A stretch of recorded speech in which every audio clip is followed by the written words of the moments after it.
All right, what is up, everybody? We are live. Hey, it's Dan Bear here. I want to go live real quick and talk a little bit about planning and planning ahead. Okay.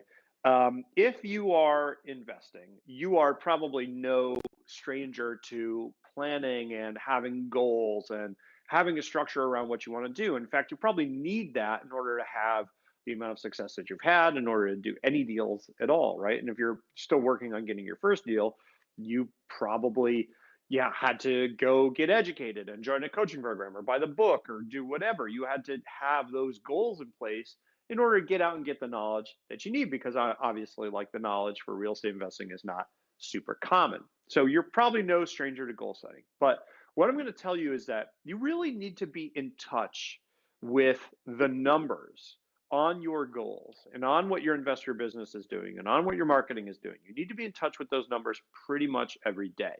Now, this is a little bit different from stuff I've said before, because I'm a big believer. Like, I do a lot of AdWords and we do a lot of Facebook ads, we do SEO, right? Search engine optimization for motivated seller leads. And one of the things we always say is you have to be very careful what you look at. Okay. So, for example, if you were a stock market investor, you wouldn't want to look at, depending on what kind of investor you are, you're not typically going to want to look at the stock market every single day. If you look at the amount of ups and downs that your portfolio is going to do every single day, you're going to make yourself miserable, and you're actually going to make way worse decisions and make less money over time, right? This is just a universally, well, maybe intellectually accepted truth. We don't usually do it.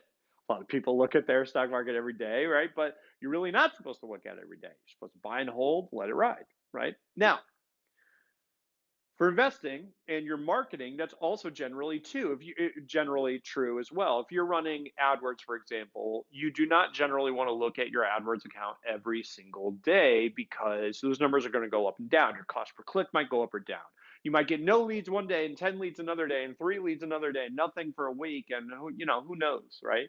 A lot of randomness is built into any marketplace, and AdWords is a marketplace. Facebook ads is a marketplace, even direct mail, it's a marketplace of attention, right? So there's a lot of randomness built in there, and you don't want to get sucked into that. But you do want to have an idea of whether your trend line is going where you need it to go.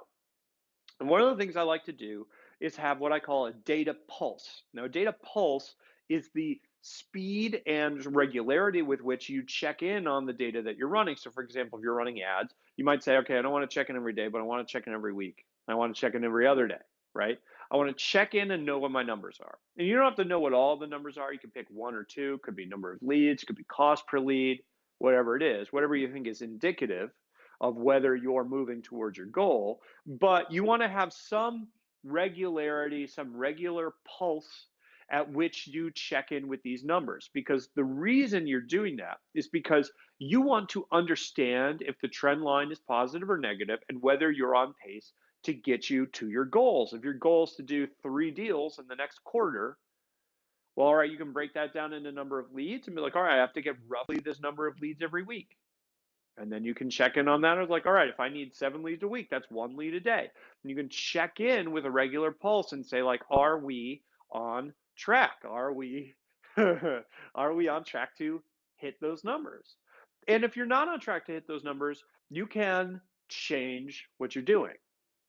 Now, it's important to think about sample size, think about the amount of data you're looking at. You don't want to do this every single day. You don't want to make decisions based on fluctuation and randomness. You don't want to overmanage, but at the same time, you don't want to undermanage. So have an idea of what your regular pulse is for checking in on those numbers, and check in on that schedule. And that's going to do a lot to make sure that you actually hit your goals. Because what most people do is, if their goals for the quarter, they get to the end of the quarter, and they say, how do we do? We're like, well, we missed our goal, but it's too late to do anything about it. Instead, if you check in at regular intervals, you can make sure your trend is trending the way that you want. And you can make sure that if you're not doing what you need, you change what you're doing, change your strategy, change your tactics, and get on track. And if you're not doing online marketing, obviously you need to do online marketing. You need to think about that. Okay? So, Dan Barrett, AdWords Nerds, signing off. Hope that was helpful, guys.